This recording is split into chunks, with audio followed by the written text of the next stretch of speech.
प्रजापालक राजा कहानी को लाइक करें, शेयर करें और हमारे चैनल कथा कहानी को सब्सक्राइब करके बेल आइकन का बटन दबा दें। उज्जैन और अवंती पड़ोसी राज्य थे। दोनों राज्यों के बीच पीढ़ियों से दुश्मनी चली आ रही थी। हर नई पीढ़ी के आने के साथ उनके बीच की शत्रुता और गहराती जा रही थी।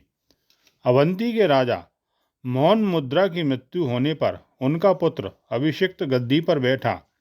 अभिषिक्त एक सच्चा और मृदु हृदय शासक था और साथ ही एक अच्छा प्रशासक भी। वह दोनों राज्यों के बीच की शत्रुता को समाप्त करना चाहता था। उसने उज्जैन के राजा जयसिंह को इस आशय का एक संदेश भेजा, मैं आपसे मित्रता करना चाहता हूँ।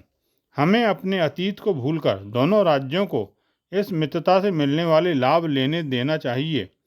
लेकिन राजा जयसिंह शांति का पक्षधर नहीं था।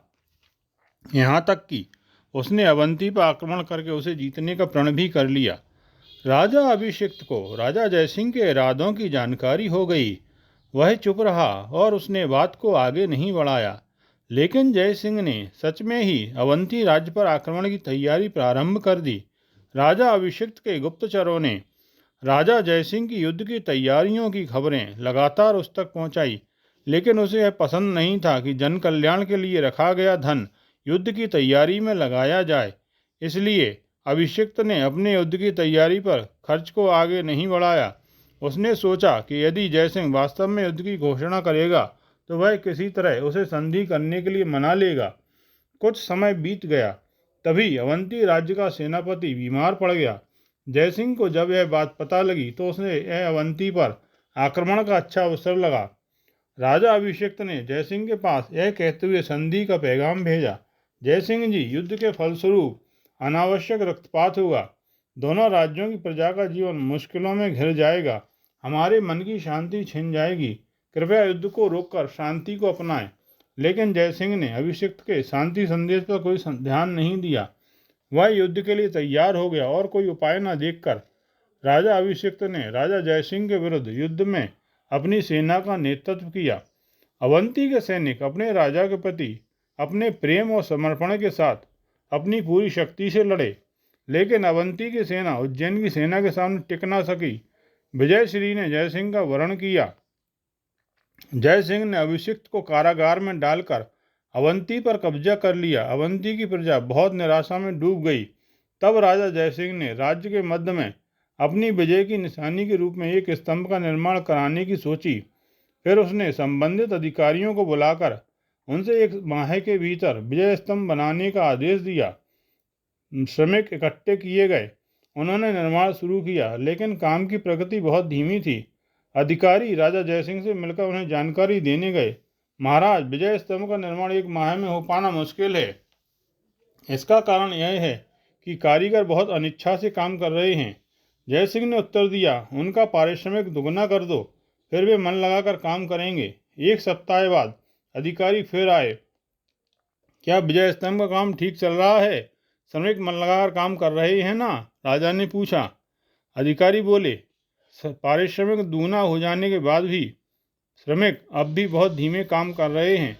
वे मन से काम नहीं कर रहे। यहाँ तक कि हमारे कोड़े लगाने की धमकियों का भी उन पर कोई असर नहीं हो रहा है और वे उसी प्रकार काम कर रहे हैं। इस पर राजा क्रोधित हो गया। उसने श्रमिक नेता को अपने सामने उपस्थित होने का आदेश दिया। श्रमिकों का नेता मंगाराम भीड़ से निकलकर राजा के सामने आया। तुम लोगों की श्रमिक दुगनी कर देने जाने के बाद भी काम में देरी क्यों हो रही है? राजा ने कड़कते स्वर में पूछा। मंगाराम ने उत्तर दिया, महाराज, हमें हमारे राजा अभिषिक्त के प्रति बहुत आदर भाव है। यह तथ्य कि आपने हमारे दयालु राजा को कारागार में डाल रखा है और हमारे राज्य पर अधिकार कर लिया है, हमें बहुत पीड़ा देता है।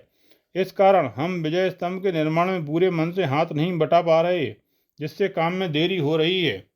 इस उत्तर से राजा जयसिंह को और क्रोध आया। उसने मंगाराम से कहा कि यदि उस दिन से 1 सप्ताह के भीतर विजय स्तंभ का निर्माण कार्य पूरा नहीं हुआ तो वह उन सभी को सूली पर चढ़ा देगा। लेकिन इसके 10 दिन बाद तक विजय स्तंभ का निर्माण पूरा नहीं होने पर जयसिंह का पारा आसमान छूने लगा। वह मंगाराम को संदेश भेजने ही वाला था कि वह स्वयं विजय स्तंभ पर उसके नीचे काम करने वाले सैकड़ों श्रमिकों के साथ वहां आ पहुंचा। उसने कहा, महाराज, हम आपके आदेश के अनुसार 1 सप्ताह में काम पूरा नहीं कर पाए। हम इसका परिणाम भुगतने और मृत्युदंड पाने के लिए तैयार हैं। राजा जयसिंह को यह सुनकर झटका सा लगा। उसने पूछा, क्या तुम्हें अपनी जान प्यारी नहीं है? मंगाराम के साथ सभी श्रमिकों ने उत्तर दिया, हमने निश्चय किया है कि इस राज्य में अपने राजा के बिना जीने से मृत्युदंड का वरण अच्छा होगा। अपने राजा के प्रति उनकी निष्ठा देखकर जयसिंह को बहुत आश्चर्य हुआ। उसने पूछा, तुम सब अपने राजा को इतना मान क्यों देते हो? इस पर उन्होंने उत्तर दिया, महाराज, हमें ऐसे अनगिनत अवसर याद हैं जब उन्होंने हमारी भलाई को अपने सभी निर्णयों में सर्वोपरि स्थान दिया। एक बार जब राज्य में अकाल पड़ा तो हमारे राजा भूखे रहे और अपने सभी राष्ट्रीय सुख छोड़कर तब तक हमारी तरह रहे जब तक कि बुरा समय बीत न गया। इस प्रकार यह हमारी ओर से बहुत ही तुच्छ त्याग है कि हम अपने राजा के लिए जीवन त्याग दें। राजा जयसिंह यह सुनकर सोच में पड़ गया था। ऐसा लगता था जैसे उसमें कोई तीसरा नेत्र खुल गया हो और वह भावुक हो गया। उसने उपस्थित लोगों से कहा, तुम्हारे राजा अभिषिक्त, तुम जैसे प्रजाजनों को पाकर धन्य हैं। मुझे ऐसे सज्जन पुरुष की मित्रता की पहल पर ध्यान दिए बिना उसे कारागार में डालने का बहुत पछतावा है। अतः मैं उन्हें न केवल कारागार से बाहर लाऊंगा बल्कि रहे राज्य भी उन्हें वापस कर दूंगा। जयसिंह ने अपने वचन को निभाया। वह अवंती का राज्य वापस राजा अभिषिक्त को देकर स्वयं उज्जैन चला गया। एक पखवाड़े बाद उसे राजा अभिषिक्त का संदेश मिला। उसमें लिखा था, प्रिय मित्र, पिछले 15 दिनों में मेरे लोगों ने उस विजय स्तंभ का निर्माण कार्य पूरा कर लिया है जो आप बनवाना चाहते थे। वे इस रूप में आपके प्रति अपनी कृतज्ञता दिखाना चाहते हैं।